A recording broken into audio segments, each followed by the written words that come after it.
Officials, स्टेजवर उपस्थित असलेले सर्व मान्यवर आणि मित्रांनो,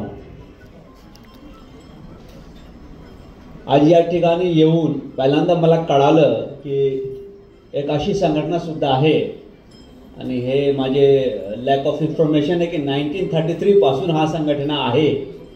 प्रिन्सिपलचे, सेकंडरी आणि सिनियर सेकंडरी स्कूलचे. परंतु आज पहिल्यांदा मला हा योग आला की आपल्यामध्ये मी येऊ शकलो. प्रिन्सिपल म्हणजे जे शाळेमध्ये हायरार्की असतो त्या हायरार्कीचे टॉप. म्हणजे जसं एखाद्या डिपार्टमेंटमध्ये, माझ्या डिपार्टमेंटमध्ये डीजी आहे, राज्यामध्ये पॉलिटिकल सेटअपमध्ये मुख्यमंत्री साहेब आहे, तशा शाळामध्ये प्रिन्सिपल असतात. म्हणजे he is the top man. जेव्हा आपण टॉपवर असतो, न्यूमरो उनो असतो, एक नंबर असतो, त्यावेळी आपल्यावर जबाबदारी ही तेवढे जास्त असतात. पहिली जबाबदारी शाळा चालवण्याची असते. You have to run the school. दुसरी जबाबदारी जे स्कूलचे परफॉर्मन्स आहे, तो परफॉर्मन्स अबाधित कसा ठेवता येईल, त्यामध्ये इम्प्रूव्हमेंट कसं करता येईल, तो आहे. स्कूलमध्ये रिटेन्शन आणि ॲडमिशन ते योग्य रीतीने व्हावं. आपल्या सर्व जे सीट्स आहे ते सीट फिलअप व्हावं यासाठी प्रयत्न असतो. शाळा ॲक्च्युअली एक तसं बघितलं तर ऑर्गनायझेशन आहे. म्हणजे 2000, 3000, 1000, 500, 700 जेवढेच लोक असेल, विद्यार्थी, टीचर्स, नॉन टीचिंग स्टाफ सगळ्यांना मिळून पुढे घेऊन चालणे हे अशा प्रकारचे एक ऑर्गनायझेशन आहे. हे सगळं असताना प्रिन्सिपलचे रोल काय आहे, हा प्रश्न माझ्या समोर येत असतात. आता मी ज्यावेळी आलो, सगळे ऐकलं, त्याच्यानंतर पहिला प्रश्न जे माझ्या समोर आहे, the first question that I have is की प्रिंसिपल के रोल क्या है. उनका रोल स्कूल को प्रॉफिट में रखना है. उनका रोल एक दुकान चलाना है. उनका रोल ये बताना है कि हमारे स्कूल में कोई फेल नहीं होता है, और इसके लिए उनको क्या क्या पापड़ बेलने पड़ते हैं पढ़ाई के अलावा, वो भी मैं जानता हूं. यहाँ तो शायद प्रमाण कम है. मुफस्सिल में अगर आप चले जाएं तो बच्चा पास कैसे होगा, बल्कि फेल कैसे नहीं होगा, उसका प्रत्यक्ष उदाहरण अगर देखना है तो मैथ्स, इंग्लिश और अब तो साइंस के दिन भी आप बाहर से जो आउटसाइड सपोर्ट है बच्चे को, वो जाके देखिए कि बच्चा एक टाइपराइटर है, वो अंदर में बैठ करके एक नकल मार रहा है और सारा क्वेश्चन का आंसर बाहर से सप्लाई हो रहा है. मैं कभी कभी सोचता हूं, भाई इतना पहले ही पढ़ा देते ना तुम, अभी क्यों पुर्जा लेके भेज रहे हो. पुलिस में हम लोग जब डिस्ट्रिक्ट में होते थे तो बंदोबस्त देते थे ना, तो पहले भी आते थे कि सर जरा ध्यान रखिएगा, मैथ्स का एग्जाम है और इंग्लिश का एग्जाम है. स्कूल एडेड है, अनएडेड न बन जाए.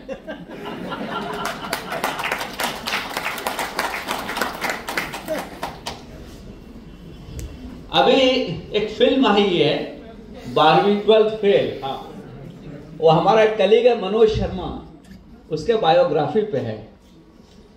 जब इंटरव्यू में उसको पूछा गया कि ब्रेक क्यों हुआ उसके एजुकेशन में, तो उसने क्या जवाब दिया था, चीटिंग नहीं हुई. मैं जिस कॉलेज में ग्रेजुएशन में चला गया, मैं ग्रेजुएशन के फाइनल ईयर का एग्जाम दे रहा था, और एज यूजुअल क्योंकि जैसे कोरोना जो है ना सिर्फ महाराष्ट्र में नहीं था, हर जगह था, तो ये चीटिंग जो है वो सिर्फ महाराष्ट्र में नहीं है, वो हर जगह है. तो हमारी बदकिस्मती ये कि वीसी साहब, वाइस चांसलर, उस दिन एग्जाम सेंटर पे आ गए और कई बोरी किताबें वो लेके बाहर निकले। अब ये तो अन्याय और अत्याचार हो जाएगा ना। मैं किताब खरीदा हूं अपने पैसे से, मैं किताब लेके गया हूं एग्जाम हॉल में, मैंने पहले नहीं पढ़ा तो क्या प्रॉब्लम है? वहां तो मैंने खोली है ना, मैंने किताब खोली है और मैं उस किताब को देख के अपना उत्तर बना रहा हूं। एक अधिकारी आता है और मेरी किताब लेके चला जाता है, मुझे पूछे बिना। कहां का न्याय है? तो अन्याय और अत्याचार के विरोध में क्या होता है? बगावत, हाँ, इनकलाब। तो हमारे सारे कलीग जो है इनकलाब में वॉकआउट कर गए। अब मैं चूंकि नकल नहीं कर रहा था तो मेरे सामने दुविधा आ गई कि मैं क्या करूं। मैं अगर अपने दोस्तों के साथ नहीं जाता हूं तो ये मुझे गद्दार कहेंगे, और मैं चला जाता हूं तो मेरा 1 साल जाएगा। तो मोहब्बत के अपने तकाजे होते हैं ना। अच्छा, ये बाहर निकल गए तो होता क्या है कि जो वॉकआउट भी करते हैं ना, जो चोरी में अपना पूरा धर्म और ईमान रखते हैं, वो मूर्ख नहीं होते। जैसे ही बाहर निकले गिनती शुरू हो गई कि अंदर कौन कौन है, तो पता चला कि कैसे खालिद बाहर नहीं आया है। उसके बाद जो पथराव हुआ है उस रूम पे, मुझे छुपना पड़ा जाके एक दीवार के पीछे कि कहीं यही ना मेरा, मतलब जो अंतिम इच्छा यही पूरी हो जाएगी मेरी। तो ऐसा क्यों होता है? मेरे सामने सवाल है। तो क्या एजुकेशन एक दुकान है? क्या हम उस दुकान के प्रमोटर हैं या चीफ सेल्स एजेंट हैं? हमारे पास जो बच्चा आता है, क्या वो एक फैक्ट्री में जैसे रॉ मटेरियल डाल देते हैं और बाद में वो फिनिश प्रोडक्ट बन के अपने आप निकल जाता है, उसकी लेबलिंग पैकेजिंग भी हो जाती है? क्या स्कूल या कॉलेज ऐसी कोई संस्था है? हम बच्चे को कौन सा आचार और विचार देते हैं? मुझे लगता है कि इस पे विचार होना जरूरी है। क्या बच्चे को मैं कोई विजन दे पा रहा हूं? क्या मैं उसे सोचना सिखा रहा हूं? दुनिया में जो भी बदलाव आया है वो सवाल करने से आया है। You have to ask question, ऐसा ही क्यों है? कोई अगर मुझे पूछे कि आप ही क्यों बोल रहे हैं, मैं क्यों नहीं बोल रहा हूं। कोई आपको पूछे कि आप ही क्यों प्रिंसिपल हैं, मैं क्यों नहीं हूं, तो इसका जवाब ये नहीं कि उसको एक जोरदार जन्नटेदार चाटा दिया जाए। उसको बताया जाएगा, उसके साथ आर्गू किया जाएगा, अपनी दलील पेश की जाएगी, अपना लॉजिक और रीजन उसके सामने रखा जाएगा। क्योंकि जो पर्पस है एजुकेशन का वो ये नहीं है कि एक बॉटल पानी अगर यहां मेरे पास है तो इसको उठा के मैंने ग्लास में डाल दिया, ये 250 ml है, ग्लास में भी डालने के बाद ये 250 ml ही रहेगा, ये 255 नहीं होगा। लेकिन ये पूरा हॉल, सारे लाइट्स अगर इसके बंद कर दें, अंधेरा हो जाए, कुछ नजर ना आए, और मैं एक छोटा सा बल्ब यहां पे जलाऊं तो सबको नजर आएगा। तो जो अंधेरा यहां पे है, दिमाग में है, वो अंधेरा दूर करना, ये एजुकेशन का उद्देश्य है। ये अंधेरा अगर दूर नहीं हुआ तो आप क्या बनाएंगे? आप वो विद्यार्थी पैदा करेंगे जो आपके स्कूल के साथ साथ एक और पैरेलल स्कूल में एडमिशन लेगा, जिसका नाम है व्हाट्सएप स्कूल। आज का तो यूनिवर्सिटी हो गया है। वो किसी चीज को क्वेश्चन नहीं करेगा, समझेगा नहीं, उसको सच मानेगा। तो सच कड़वा होता है, सच मुश्किल होता है, वो बहुत धैर्य से समझ में आता है। अगर आपको याद हो, जब गैलीलियो ने ये पता लगा लिया कि जमीन सूरज के चारों तरफ घूमती है, जो बाइबल हिस्ट्री है उसमें यह लिखा हुआ है कि सूरज जमीन के चारों तरफ घूमता है, मतलब जमीन सेंटर में है, क्योंकि जमीन पे हम लोग रहते हैं, जमीन पे साधु महात्मा पैदा हुए, जीसस पैदा हुए, तो जमीन कैसे किसी के इर्द गिर्द घूम सकती है? घूमेगा तो सूरज, क्योंकि उसमें कुछ नहीं है। तो इसको चैलेंज किया गैलीलियो ने और कहा कि नहीं, सूरज के चारों तरफ जमीन घूमती है, सूरज अपनी जगह पे स्थिर है, जमीन घूम रही है। तो क्या होना था? गैलीलियो पे मुकदमा हो गया ना, पकड़ लिया गया उसको, कोर्ट में उसकी पेशी हो गई और यह कहा गया कि अगर तुमने जो धारणा है, जो मान्यता है, जो मानी हुई बात है उस समय की, जो उस समय की सच्चाई है, उसके विरोध में अगर तुमने बंड किया, उसके खिलाफ तुम बोले, तो तुमको फांसी पे लटका दिया जाएगा, क्योंकि धर्म के खिलाफ हो गया। तो एक सूरत है जान बचाने की। उसने पूछा कौन सी सूरत है? कहा कि अपनी गलती मान लो कि माचे चुकला, शायद चुक लेना है। तो चुकला का है कि मैंने उन्हें गलत समझ लिया था, जमीन अपनी जगह पे स्थिर है, सूरज घूम रहा है। उसने कोर्ट में जाके स्टेटमेंट दिया कि साहब माझे चुकले लाए, हे जाए पृथ्वी स्थिर है और सूरज उसके चारों तरफ घूम रहा है। तो उसको माफी हो गई, वो कोर्ट से बाहर निकला। तो पत्रकार होते ना, उस जमाने पे होंगे, साहब कैसा महसूस कर रहे हैं कैसा महसूस कर रहे हैं? बोला कि घूम तो अभी भी जमीन ही रही है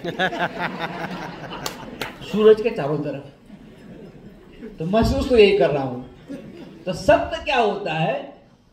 सत्य जो है वो दबाए नहीं दबता है। वो दिन है और आज का दिन।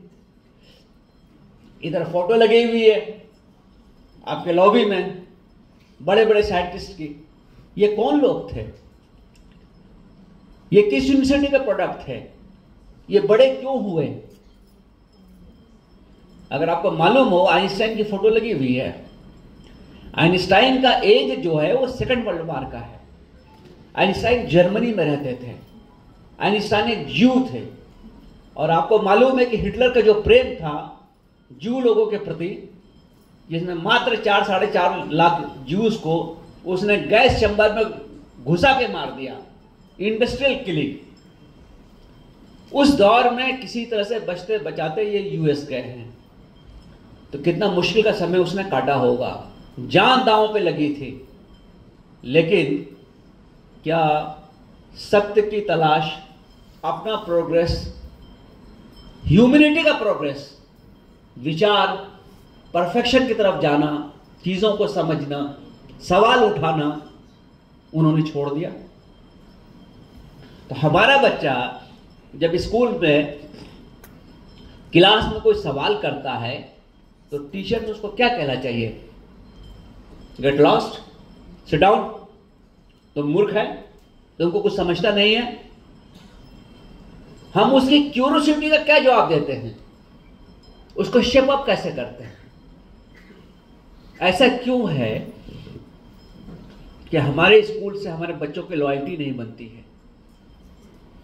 ऐसा क्यों है कि हमारे बच्चे हमारे स्कूल की हिस्ट्री शेयर नहीं करते? उसके लिए भावना उसके मन में नहीं बनती है। कारण हमें सोचना चाहिए कि कौन से इंस्टीट्यूशन हम चला रहे हैं जो लॉयल्टी नहीं क्रिएट कर रहा है। टीचर के लिए आज स्टूडेंट के मन में क्या भावना है? एक वक्त आपका भी होगा जब आप स्टूडेंट नहीं होंगे। आप अपने उस्ताद को, अपने गुरुजी से कैसे रिलेट करते थे? आज का बच्चा आपसे कैसे रिलेट करता है? क्या ऐसा हो गया कि आप सेल्समैन हैं और वो कस्टमर है? या उसके आगे कुछ रिस्पेक्ट की भी भावना है, कुछ आपुलकी है, कुछ प्यार है? क्यों नहीं वो शेयर करता है? वो टीचर को एक एजेंट क्यों समझता है? उसको एक सेल्समैन क्यों समझता है? उसकी इज्जत क्यों नहीं करता है? क्योंकि हमने अपने टीचर्स के ग्रोथ पे कुछ इन्वेस्ट नहीं किया है। नौकरी लगने तक उसने जो कर लिया सो कर लिया। उसके आगे एक बहुत बड़ा सफर होता है जिसमें यह होता है कि हम अपना खुद का एनालिसिस करें, जिसको आप स्वॉट एनालिसिस कहते हैं, स्ट्रेंथ, वीकनेस, अपॉर्चुनिटीज, थ्रेट। मैं बच्चों के अंदर अगर एक्सेप्टेबल होना चाहता हूं तो मेरे अंदर कौन सी क्वालिटीज होनी चाहिए। मैंने कितने टीचर्स को देखा कि अपने प्रिजुडिसेस से ऊपर नहीं उठ पाते हैं, वो अपने माइंड को ब्रॉड नहीं कर पाते हैं। आज का दौर ऐसा नहीं है कि आपके स्कूल में एक बच्चा होगा और वो ह्यूमन राइट्स में, वो थर्ड जेंडर के राइट्स के बारे में, वो गेज के राइट्स के बारे में, ट्रांसजेंडर के राइट के बारे में बात नहीं करेगा।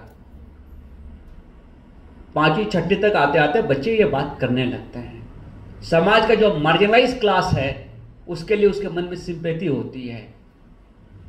बहुत सारी ऐसी कन्वर्सेशन जिससे हम बहुत ज्यादा अनकंफर्टेबल हैं बच्चे करते हैं, और हम क्या करते हैं, उसको दबा देते हैं। हम सुनना नहीं चाहते, हम उसका जवाब नहीं देना चाहते। तो क्या होगा, आप उसको सफोकेट कर रहे हैं। एजुकेशन लिबरेट करता है, एजुकेशन माइंड को खोलता है। एजुकेशन कहां पे पॉसिबल है? अच्छे ढंग से मिलना, जहां आपका विचार कोई भी हो, कितना ही स्टूपिड विचार क्यों ना हो, आपको उसको रखने का मौका दिया जाता है। आपको अपने विचार के फेवर में जो तर्क है उसको रखने के लिए कहा जाता है। आप अपना केस आर्ग्यू कर सकते हैं।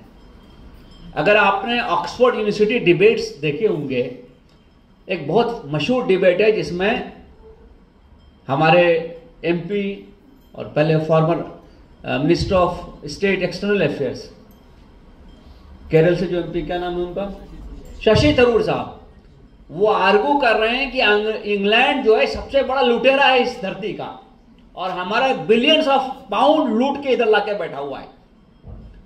और हर सेंटेंस में कम से कम 4 बार जो है बहुत सिविलाइज अंदाज में उसको गाली दिया जा रहा है।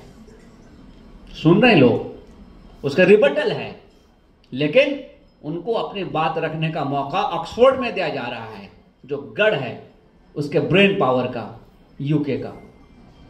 तो आप मुझे बताइए कि जिस संस्था में हर किस्म के विचार तर्क के साथ रखने का मौका मिलेगा, वो संस्था आगे जाएगी, या जहां हम डंडे से आवाज दबा देंगे वो संस्था आगे जाएगी। मैं बहुत सारे प्रिंसिपल से मिलता हूं, पूछता हूं कैसा रिजल्ट है। वो ये बताते हैं कि हमारे यहां हर बच्चा पास हो जाता है। एज इफ के पास हो जाना बहुत बड़ा अचीवमेंट है। मैं पूछता हूं एक्सीलेंस कहां है? तुम्हारा कितना बच्चा 90% प्लस में है? कितना बच्चा नीट में गया? कितना बच्चा जेई में गया? कितने बच्चे साइंटिस्ट बन रहे हैं? कितने बच्चे कहां गए? ये लेखा जोखा कभी नहीं बताया जाता है। सिर्फ ये बताइए सारे बच्चे पास हो रहे हैं। वो बच्चे आपकी वजह से पास हो रहे हैं कि कोचिंग वाले की वजह से पास हो रहे हैं, मुझे नहीं मालूम। कौन ज्यादा मेहनत कर रहा है? अगर पास होना ही आपका टारगेट है, वही एम्बिशन है, तो आपने बहुत सस्ती बाजी लगाई है। बहुत सस्ती बाजी है। बच्चे को शेपअप करना, उसके अंदर एक एम्बिशन क्रिएट करना, उसके अंदर एक विजन क्रिएट करना, उसके अंदर एक एस्पिरेशन क्रिएट करना, ये अगर नहीं होता तो Kalpana Chawla Punjab college of engineering से नासा नहीं पहुंचते, आईआईटी वाले जाते। गई ना? मैं गांव के स्कूल से पढ़कर यहां नहीं होता। तो हम ये विजन क्रिएट कर रहे हैं, हम वो एस्पिरेशन क्रिएट कर रहे हैं। क्या हम बच्चे के ऑलराउंड ग्रोथ के लिए काम कर रहे हैं? क्या हम टीचर और नॉन टीचिंग फैकल्टी के ग्रोथ के लिए काम कर रहे हैं? याद रखिए, प्रिंसिपल जो है उसका काम है मैन मैनेजमेंट। वो लोगों को मैनेज करता है, उसका काम है इंसानों को मैनेज करना। आप लोगों को मैनेज कर लीजिए जो अपना काम कर रहे हैं, आप देखिएगा कि आपका रिजल्ट अपने आप अच्छा हो जाएगा। ये मैनेजमेंट अगर हमने छोड़ दिया तो हम क्या करते हैं फिर? कुर्सी पे बैठना प्रिंसिपल की और बोर्ड पे अपना नाम लिखा लेना, अगर यही जीवन का अचीवमेंट है तो मुझे लगता है कि बेहतर है कि हम कोई और काम करें। हम अगर बच्चे में वो ड्रीम नहीं क्रिएट कर पाए, हर बच्चे के अंदर एक बहुत बड़ा ड्रीमर होता है। अच्छा, प्रॉब्लम ये भी है कि हमारे जितने भी स्कूल्स हैं ना, वो सिर्फ पढ़ने के लिए सोचते हैं कि बच्चा खाली पढ़ ले यहां से। अरे भाई, सब बच्चा अगर पढ़ लेगा तो सचिन तेंदुलकर कहां से लाओगे? उनका 10th का रिजल्ट तो बहुत अच्छा नहीं था, 12वीं में समय लगा उनको पास करने में, लेकिन वो भारत रत्न है ना। हर बच्चे के अंदर पढ़ाई का ही टैलेंट हो ऐसा कोई जरूरी नहीं है। तो बच्चे के टैलेंट को क्या हम पहचानते हैं? क्या हम उसकी कद्र करते हैं? क्या उसके लिए हम अपॉर्चुनिटीज क्रिएट करते हैं? हो सकता है किसी के अंदर फाइन आर्ट का टैलेंट हो। अभी ये बच्चा यहाँ पे था, इतना अच्छा इसने अभी एक गाना यहाँ पेश किया, गिटार अच्छा बजा रहा था, तो इसके अंदर ये टैलेंट है। तो क्या इसके टैलेंट को चैनल मिलेगा कि घर में जो कर ले सो कर ले? तो हमको ये देखना पड़ेगा कि जो स्टॉक आपके पास है, पहले क्या होता था, एक गांव, एक देहात, एक मोहल्ला होता था, सारे लोग एक दूसरे को जानते थे, एक जैसे होते थे। मगर मुंबई बहुत डिफरेंट जगह है, यहां पे इतने अलग अलग धाराएं आके मिलती हैं कि मालूम नहीं कौन किधर का है। इसके कारण जो टैलेंट पूल है, वो टैलेंट पूल इनकॉम्परेबल है। अब ये बोरीवली में एक स्कूल और कॉलेज है, इसमें देश का कौन सा स्टेट है, राज्य है, जिसका आदमी इस एरिया में नहीं होगा? नॉर्थ के लोग हैं यहाँ पे, यहाँ गुजरात के लोग हैं, हो सकता है कुछ साउथ इंडियन के लोग हों, कुछ और जगहों के लोग हों, हर किस्म के लोग हैं ना। तो क्या स्कूल सिर्फ पढ़ाने के लिए है? इतना जब टैलेंट पूल है तो किसी में म्यूजिक का टैलेंट होगा, किसी में आर्ट का टैलेंट होगा, किसी में एक्टिंग का टैलेंट होगा। तो क्या हम इस टैलेंट को बढ़ा रहे हैं? और उसके बियॉन्ड क्या हम इन कल्चर्स को बच्चों को सिखा रहे हैं, एक्सपोज कर रहे हैं? कि अंग्रेजी सिखाने के नाम पे हम अपनी मातृभाषाओं को, हम अपने कल्चर को, सबको बर्बाद कर रहे हैं, और सिर्फ जो हम टीवी में देखते हैं वही चीज हम यहां कर रहे हैं।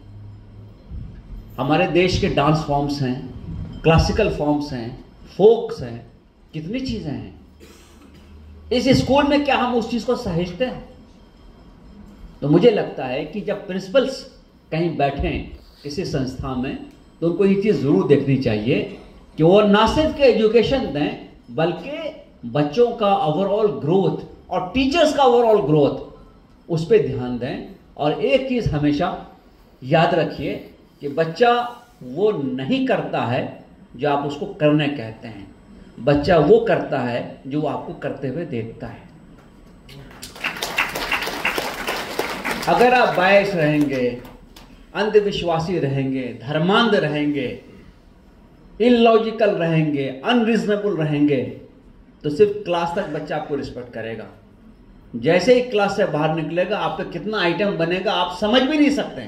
क्योंकि मैं पेरेंट रहा हूं, मेरे बच्चे पढ़ के गए हैं, तो इसीलिए मैं इस चीज को जानता हूं। तो क्या हम बच्चों का रिस्पेक्ट डर से ले सकते हैं, दबा के ले सकते हैं? आज का बच्चा बहुत होशियार है। हम लोग जो चीज 12वीं में पढ़ते थे, वो आज का बच्चा 9वीं 10वीं में पढ़ लेता है। उसका एक्सपोजर बहुत ज्यादा है, वो दुनिया को हमसे बहुत बेहतर समझता है, नए आइडियाज उसके पास हैं, वो लिबरल है बाय माइंड, क्योंकि उसका एक्सपोजर बहुत ज्यादा हो चुका है। तो आपको इस चीजों को सम्मान करना पड़ेगा। तो आपको एक ऐसा ड्रीम क्रिएट करना पड़ेगा जिस ड्रीम में आप और बच्चा साथ चले, आप और आपकी फैकल्टी साथ चले, आप आपका नॉन टीचिंग स्टाफ साथ चले। और वो तभी पॉसिबल होगा जब प्रिंसिपल खुद अपने पर्सनालिटी डेवलपमेंट पे ध्यान देंगे। कुर्सी पे बैठना एक स्टेप है, आप गाड़ी पे बैठ गए, गाड़ी चलेगी नहीं तो यहां से सूरत नहीं पहुंचिएगा, यहीं बोरीवली में गाड़ी खड़ी रह जाएगी। तो गाड़ी को चलाना भी जरूरी है। तो रिस्पेक्ट कुर्सी से नहीं आता है। मैं पुलिस में जानता हूं कितने लोगों को जो बहुत बड़े बड़े पोस्ट से रिटायर हुए हैं, जिस दिन रिटायर हुए उस दिन लोगों ने उनको पूछना, सलाम करना बंद कर दिया, क्योंकि इज्जत नहीं कमा सके। वर्दी से नौकरी आ जाएगी, वर्दी से कुर्सी मिल जाएगी, सम्मान नहीं मिलेगा। आप उसके मन में अगर सम्मान अपने लिए क्रिएट करना चाहते हैं तो आपको कुछ देने वाला बनना पड़ेगा, क्योंकि जैसे ही आप लेने वाले बने रहेंगे और जब तक बने रहेंगे तो आप सिर्फ एक दुकानदार हैं। जिस दिन आप उसके लाइफ में पॉजिटिव वैल्यू लेके आइएगा, कुछ कंट्रीब्यूशन दीजिएगा, उस दिन बच्चा आपको सम्मान करेगा। हर रिलेशनशिप में यही होता है। जिस रिलेशनशिप में आप सिर्फ लेते रहते हैं वो रिलेशनशिप टिकेगा नहीं। जिस रिलेशनशिप में आप देने वाले बनेंगे वहां मान भी पाएंगे, सम्मान भी पाएंगे, और वो रिलेशनशिप लंबी डिस्टेंस तक, बहुत दिनों तक चलेगा। तो मुझे लगता है कि हमें, ये मैं अक्सर ये कहता हूं ना कि ये 1:3 का एक फॉर्मूला है। मैंने एक उंगली आपकी तरफ की ना तो 3 मेरी तरफ है, तो ये 3 क्या कहते हैं इसको भी देखना जरूरी है।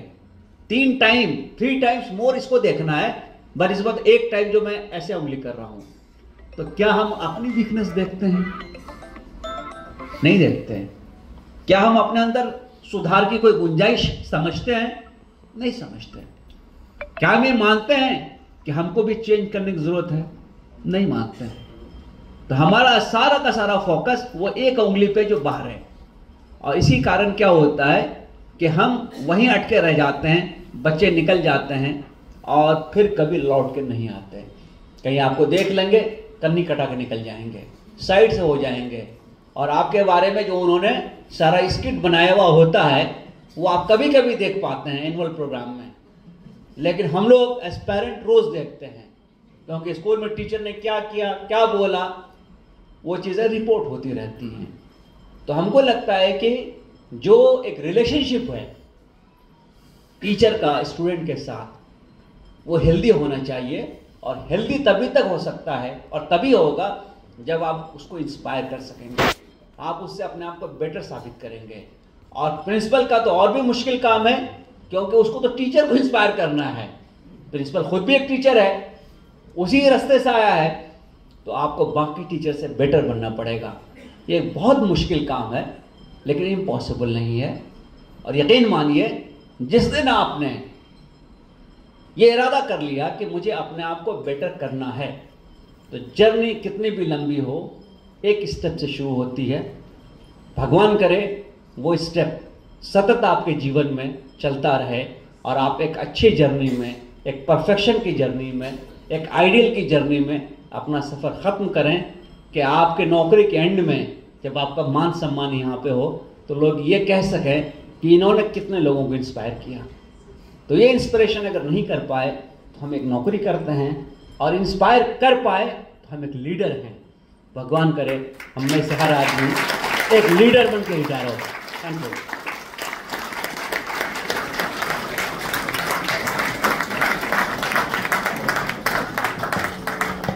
धन्यवाद सर।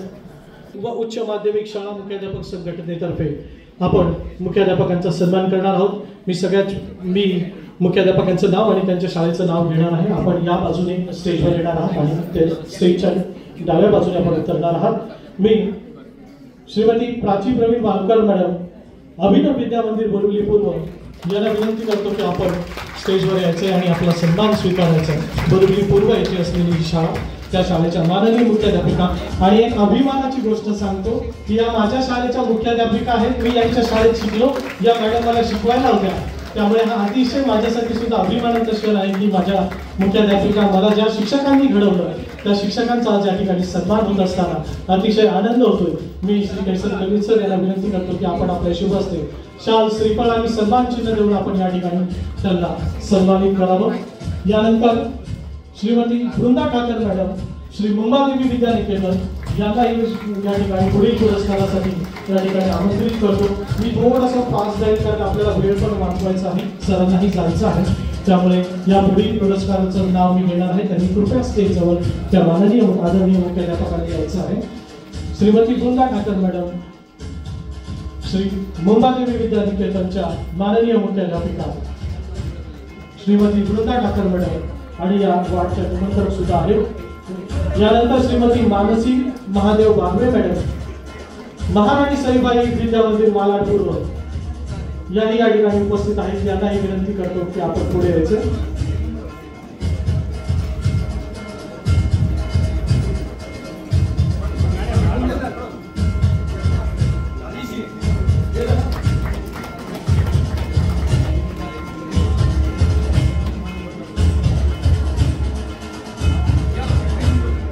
माननीय श्रीमती मानसी महादेव बाकरे मॅडम, महाराणी सईबाई विद्यापीठ मालाड पूर्व. यानंतरचा पुरस्कार आहे श्रीमती आजम बाबू शेख, राज हायस्कूल कांदिवली पूर्व.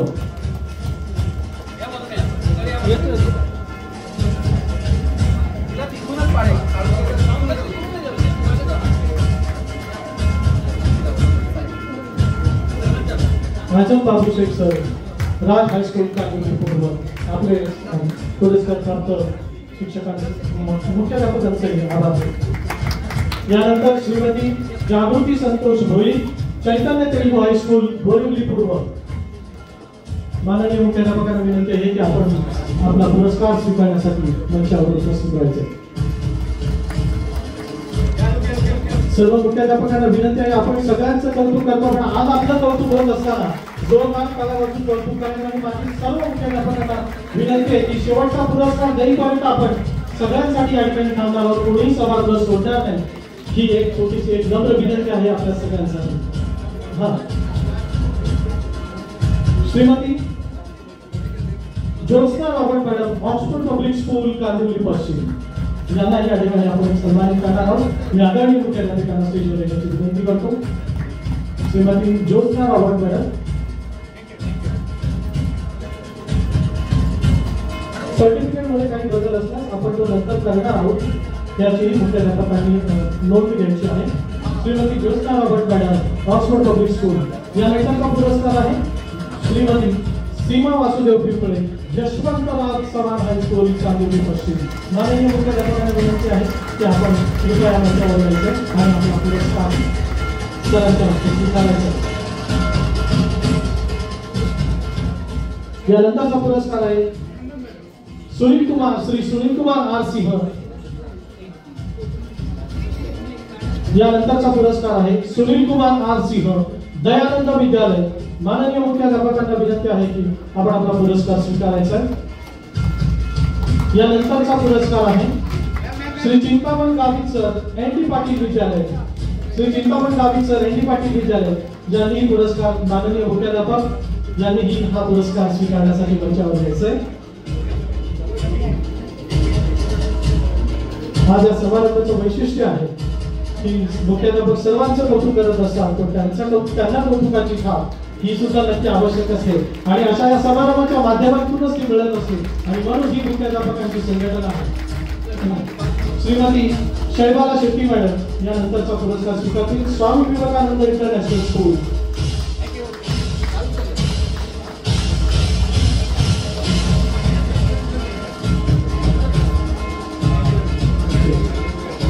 श्रीमती शैबाला शेट्टी मॅडम या पुरस्कार स्वीकारतील, स्वामी विवेकानंद इंटरनॅशनल स्कूलच्या माननीय मुख्याध्यापिका यांनाही आज या ठिकाणी सन्मानित करण्यात येते. शिक्षक, शिक्षकेतर कर्मचारी, शाळा, मुख्याध्यापक, शासनाचे अधिकारी या सगळ्यांना सोबत घेऊन काम करणाऱ्या आमच्या मुख्याध्यापकांचा सन्मान करत असताना आज विशेष आनंद होतो. यानंतर मी या पुरस्कारानंतर आपण पुन्हा एकदा मान्यवरांना श्री कैसर खालीद सर यांना जायचं असल्यामुळे जोरदार टाळी यानंतर आपण त्यांना या ठिकाणी